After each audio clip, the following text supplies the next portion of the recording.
eza bato bakata bave pe aboyi kofuta ero boyi kofuta ve wana ozwa enveloppe otie na se ya mbetu eza péché. Bongama to préparer live.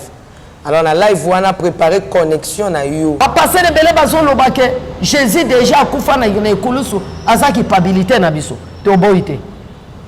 Mais awa bazoloba ke banani bakofuta offrande wana. Tiens alors tozo bongisa live na maman Rebecca bongama parce que avant fin ya mois oyoyo tokozana maman Deborah en live. Exemple bande ko na biso ba église des noirs.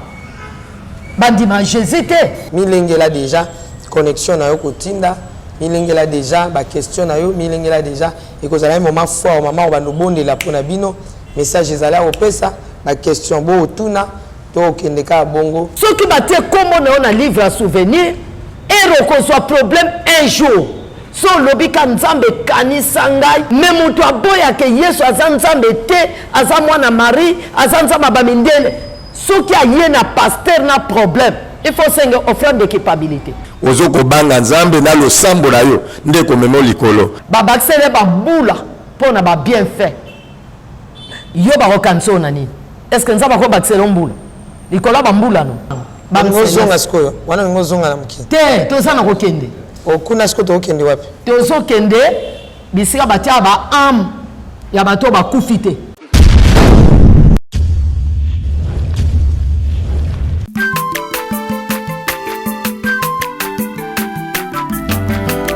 Mwana motote po akosangai abongwa ni pete po awangata nzambe ya le nazarien le nazarien le nazarien le nazarien bana kitoko koma mokondima atako babakola ke mafuta na musakolima lelo ya yo bolingo bateli le nazarien Pamboli oye mona na katempeni mama kantelobi koleke mapapu masope mafuta toko kesikana longo na nzambe oyo mabenga na makomi Jésus. Voici il dit à Habakkuk écrit ces prophéties, ça va se réaliser certainement. Shalom et bienvenue sur Nazaréen. On est ensemble, il n'y a pas de souci. Christ reste le roi des rois au sein de ces sites chrétiens que là où nous sommes bénis, là où nous sommes édifiés par la grâce de notre roi Jésus-Christ. Et je nous signale aussi que Jésus revient bientôt. Comme à l'accoutumée, je reçois pour vous maman Déborah, la servante de Dieu, accompagnée de son fils apôtre Michael, pour nous bénir à travers de ces témoignages qu'il a expérimenté avec le Seigneur Jésus-Christ. Mais avant toute chose, je demande à la régie de nous balancer un cantique pour la gloire de notre Seigneur Jésus-Christ de Nazareth. Et derrière la caméra, je vous informe que c'est Yves Bolofa et Alain Kiakala. Donnez-nous cet élément et on se retrouve tout juste après.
Nazokatela nzambe losako na sesiko. Nazokatela losako siko tuna. Nalingi nakatela nzambe losako. Losako.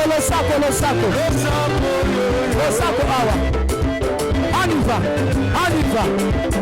Allez, katela. Allez, s'il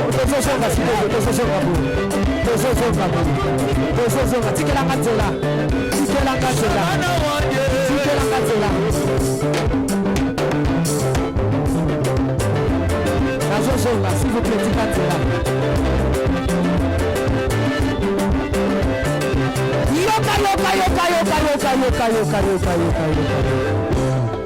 olingi libala olingi kobota olingi mosala mpona nini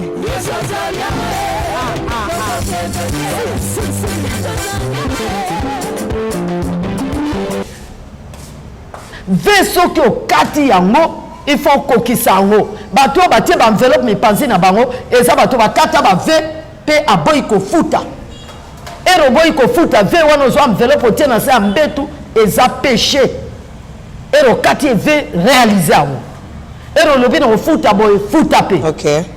Livre mosusu ya culpabilité oyo nde bato bazotuna yango na lembi baquestion offrande de culpabilité eza nini bapasser ebele bazoloba ke Jésus déjà akufa na ekulusu aza culpabilité na biso toboyi te mais awa bazoloba ke banani bakofuta offrande wana eza mutu nyonso aboyaka Jésus aza nzambe te eza mutu nyonso andima Yesu te kakufela ye par exemple bandeko na biso ya baeglise des noirs bandima Jésus te balobaka Jésus aza nzambe bamindele bon mutu église des noirs aye na maladi na pasteur akomi na temps liwa na ye oyo bosambelanga mutu wana baolekise bongo te comme oyebi nzambe te pesa offrande na culpabilité moto oyo ayebi Jésus akopesa offrande wana te puisque Yesu asa akufela ye sur la croix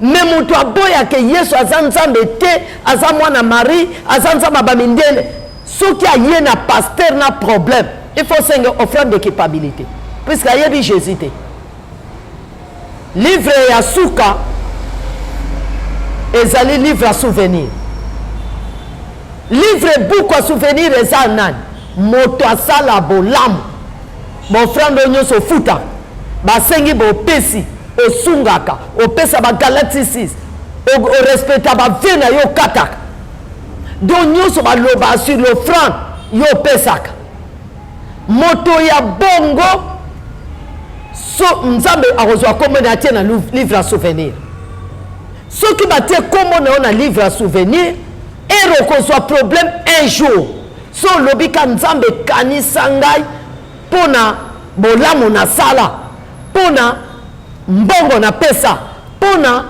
bainstrument na ngai na pesa mpona soutenir basali na nzambe nzambe azokanisa yo mpe Ezekias azaka roi mokonzi monene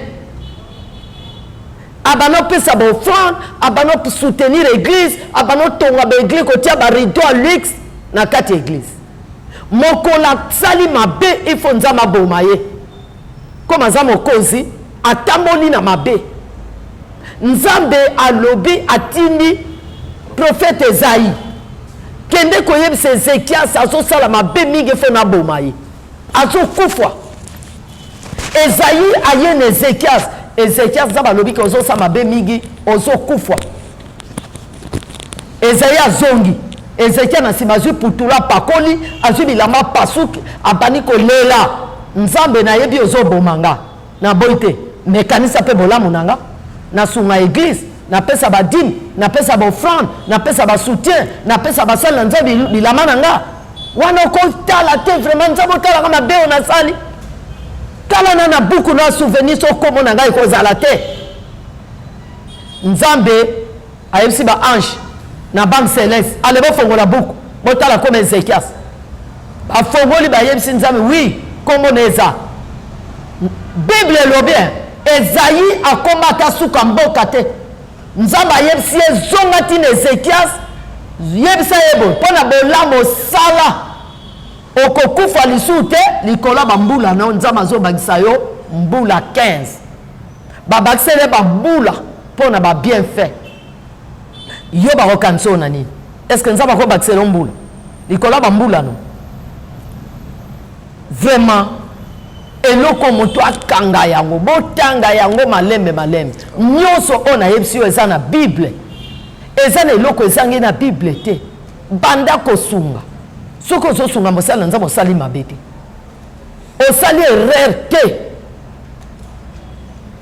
ozosunga ye ozosunga nde nzambe nde azopesa ye ozopesa dîme ozopesa nzambe nde azopesa ye eza lokola nde tofuta minerval na ekole so otali mokolo minerval wana moto atia prix eza l'État alobi bo minerval ya bana rampisi eza $250 yo opesaka ango na maboko ya l'État te yo ozoka epesa na ekole akepesa l'État mais l'État zongi lisu na mbongo wana afuti bato ekole yo opesaka nzambe afuti yango basali na nzambe eza mabe te ifo pesa ndako ya nzambe ekauka te ndako ya nzambe ifo etonda na bilei mpo nzambe apambola biso nasukisi wana nzambe apambola bino nyonso bolandi makambo oyo nzambe vraiment apambola bino nga mama Deborah na merci beaucoup mama wana tutika na banki nini tosisi bank ngozonga sikoyo wana ngozonga na mukini te toza na kokende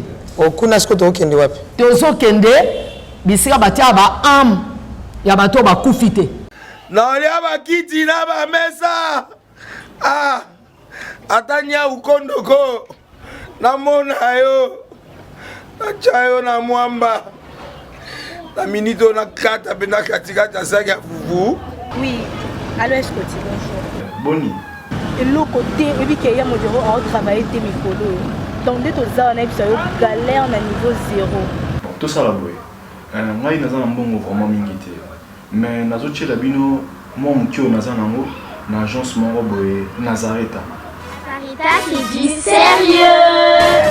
Oh maman comment des bon donc yo pesa au fouti mbongo kuna partir à poto biso to ya to jibilo na bengi ya Scotty agence moi ifungami comme nango Nazareta na kufie agence lisusu ndeke sansu mulongo kuna pona zela susu kuna eza mamba mulongo te yesi afuti mbongo kuna partir à poto biso tozoke ko récupérer biloko oli tika boyeko yiso mona makama bongo na monte bat papesi mbongo kuna biloko ko récupérer biloko oli na agence ezalaka mais yango ibandi mama leki nanga yebisi ngai mena ndimite nalingi namona kimona mbeso po likamba boye na monde na nesalama te mama yebisa ngai bapesi mbongo kuna biso to récupérer biloko kolia awa ya solo boutique Nazareta ezali boutique ou ezali ya distribution ya produits alimentaires nasali poto sunga bandeko oyo même ba oyo baza na peu de ressources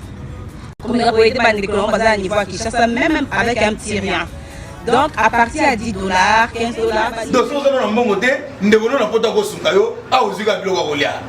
Eh maman Nazareta nzamba pambola ya bakise mikole belé awa na sena mokili. Et bon awa tozawa poto yeba adresse awa.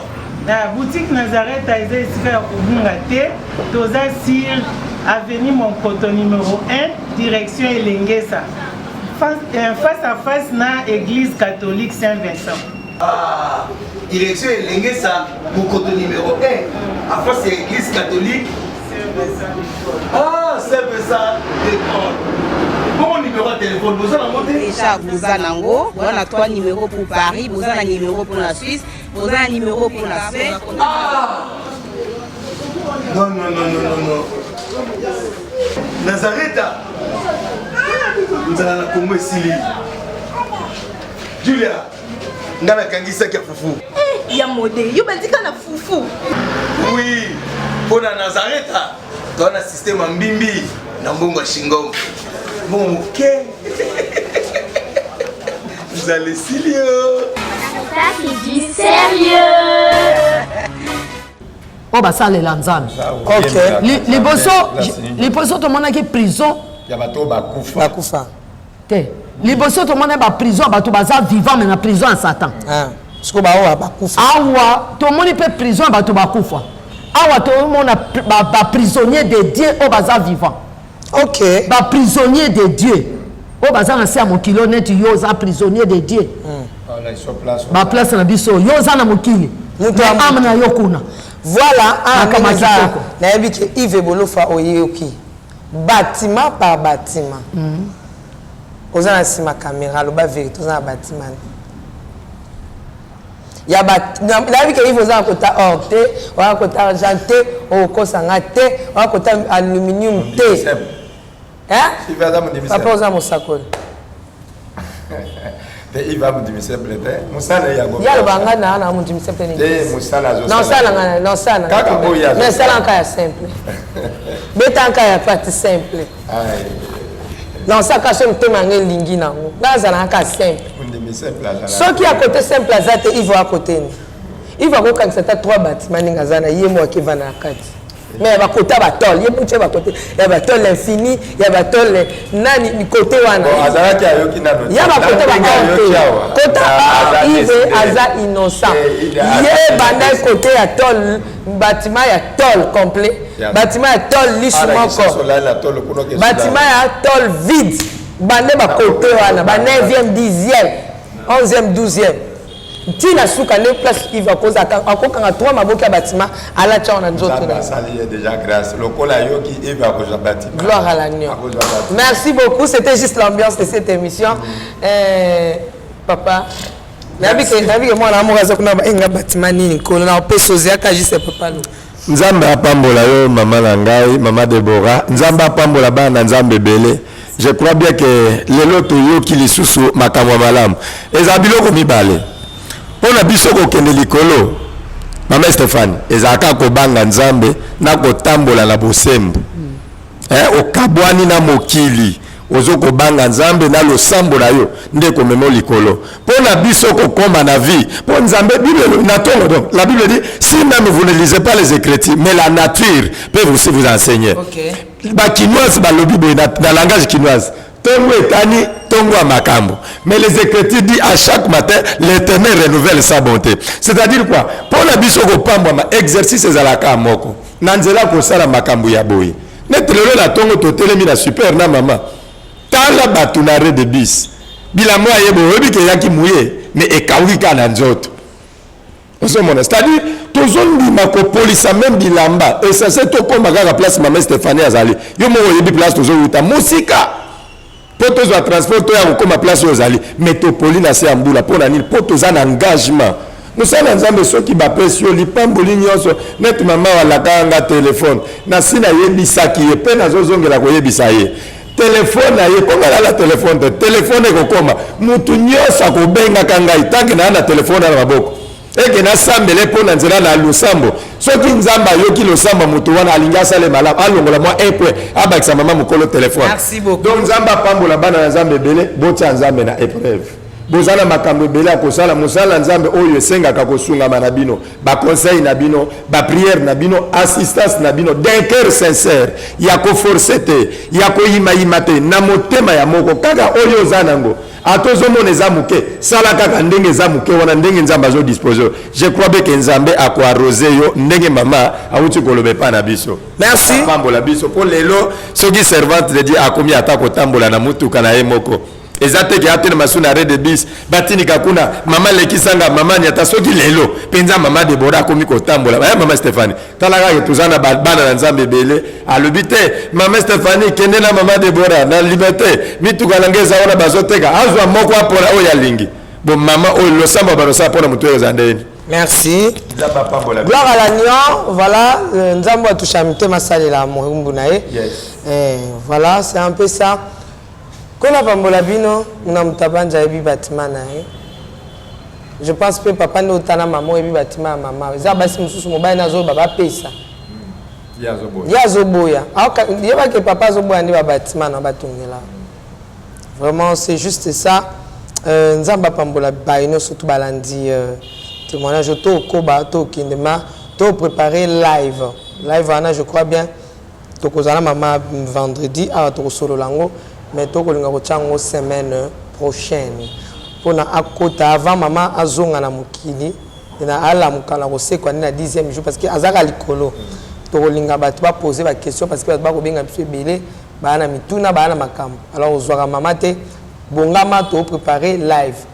Alors la live on a préparé connexion na yo préparer parce que na live toluaka matériel ya batu toluaka biloko tobengaka mutu aya et puis totiaka connexion nambaleleki bolandaki lokwa momula nzambe alobaki ke basengaki connexion mutatama asombaki te il fallait ka ngai moko na ye na tia pour que esalema mais tala bapele omo apele tokomi butu tokata ngai apela suka ngani mnazo kota ngai apela suka ngani mnazo kota yo apela suka okota mais tango balobaki batia connexion otia kité alors lipambola ni zonga kai panani ipe ya mutu atiango alors tozobongisa live na maman Rebecca bongama parce que avant fin ya mois oyoyo tokozana maman Deborah en live pour que bobenga bo solola na ye ekozala pina ba minute tokotia ebele voilà milengela déjà connexion na yo kotinda milengela déjà ba question na yo milengela déjà ekozala un moment fort maman ba nobondela pona bino message ezala opesa ba question bo otuna to kendeka bongo pona lokumu nzambe so yesu masi azongi te maman Deborah pesi numéro te yesu akozonga nano te puisque témoignage ekomi nano te partout puisque il y a lobaki témoignage il faut etambola mokili mobima il faut partout bayoka yango so bayoki yango nde retour voilà mais retour wana ekosalama briske te il faut bato base repentir puisque à cause de la tête témoignage esili lelo lobi toki enlèvement te et bongo bato yango base repentir il faut bayoka mpe babongola mitema puisque souci ya jésus eza bato bakende enlèvement vraiment nzambe apambola bino nyonso ndenge mama lobi eza bongo zwa numéro ya téléphone à maman Deborah 081 49 33 988 83 081 49 33 983 wana numéro ya maman Deborah 081 49 33 983 eza nde numéro ya maman Deborah bato ebele bao regrete bazozwanga te bato nde baza ebele erozo benga peut-être enza bato mosusu et puis téléphone pe aussi la charge donc yango ozomona ere mosusu naketia na charge mais nga na yamba motu nyonso na boya na nga motu te soumettre problème na yo soki nzambe apesi réponse eza volonté na ye soki nzambe alobi ke réponse lobi eza volonté na ye nzambe apambola bino nyonso merci papa na kombo na merci maman Deborah merci les pasteurs o bayambanga na église na bango nzambe apambola bango ba nyonso na ba lubumbashi partout bamboka na tambola ba onyos bayambanga na kisangani nzambe apambola. Merci beaucoup, nous sommes arrivés à la fin de cette émission. Merci à maman Yazangani à Rolobate Pambate dans toi Mela Yesumasi donc Rolobeko aussi là té et Rosaka pour pambola milimo. Merci à tous ceux qui nous ont suivis, ma famille surtout et les Nazaréens partout dans le monde entier. Je vous aime tant de l'amour de Christ. Ciao. Naolia bakiti na ba mesa. Ah. Atanya ukondoko. Namona yo. Achayo na mwamba. La minute on a 4 bena katikata saka fufu. Oui. Allô est-ce que tu bonjour. Boni. Et le côté et puis qu'il y a mon bureau à travailler tes micros. Donc dès que ça on a eu galère na niveau 0. Tout ça là boy. Ngai naza na mbongo vraiment mingi te. Mais nazoche la bino moi mukio naza nango na agence moko boye Nazareta. Caritas du sérieux. Oh.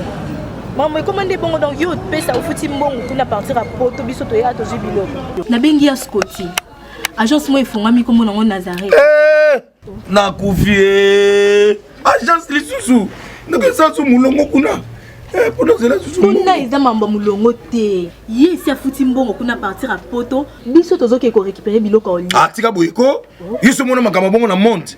Bat papesi mbongo kuna biloko ko récupérer biloko oli na agence. Ezalaka. Mais yango bandi. Mama. Leki nanga yebisi ngai mena ndimite. Na lingi na mona ki mona mbeso. Poli kamba boye na monde na ne salamate. Mama yebisa ngai. Bapesi mbongo kuna biso to récupérer biloko kolia awa. Ya solo boutique Nazareta, ezali boutique où ezali à distribution ya produits alimentaires. Ah! Na sali poto sunga bandeko oyo même ba oyo bazana na peu de ressources. Comme la boîte bandeko bazana niveau à Kinshasa même avec un petit rien. Donc à partir à $10, $15. Donc si vous avez un bon côté, ndebono na poto ko sunga yo, a ozika biloko kolia. Maman Nazareth, Nzamba Pambola, Bakse Mikole Bele, Awa Nasena Mokili. Et bon, Awa Touzawa, Potoyeba, adresse à Awa. La boutique Nazareth a été ici à Kubungate, Toza Sir, avenue Monkoto numéro 1, direction Elengesa. Face à face na église catholique Saint-Vincent. Ah, direction Elengesa, Monkoto numéro 1, à face à l'église catholique Saint-Vincent. Ah, Saint-Vincent, d'accord. Bon numéro de téléphone, vous avez monté déjà, vous avez on a 3 numéros pour Paris, vous avez un numéro pour la Suisse, vous avez un numéro pour la Suède. Ah non, non, non, non, non, non. Nazareth, nous allons la Congo Sili. Julia, nous allons la Kangisa qui a foufou. Eh, il y a modé, il y a un foufou. Oui, pour la Nazareth, tu as un système en bimbi, dans Bongo Shingo. Bon, ok. Vous allez sérieux. Ça, c'est du sérieux.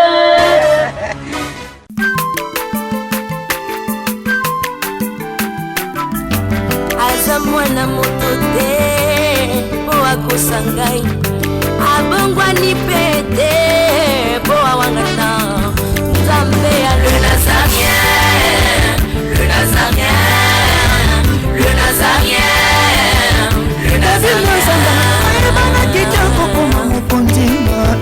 atako bapakolaki mafuta na mosakolima lelo yayo bolingo ebakelile Nazareth lipamboli oyo emonanaka tembeni mama kandelobi kolapie mapapu masopi mafuta tokokisikana elongo na Nzambe oyo babenga na makomi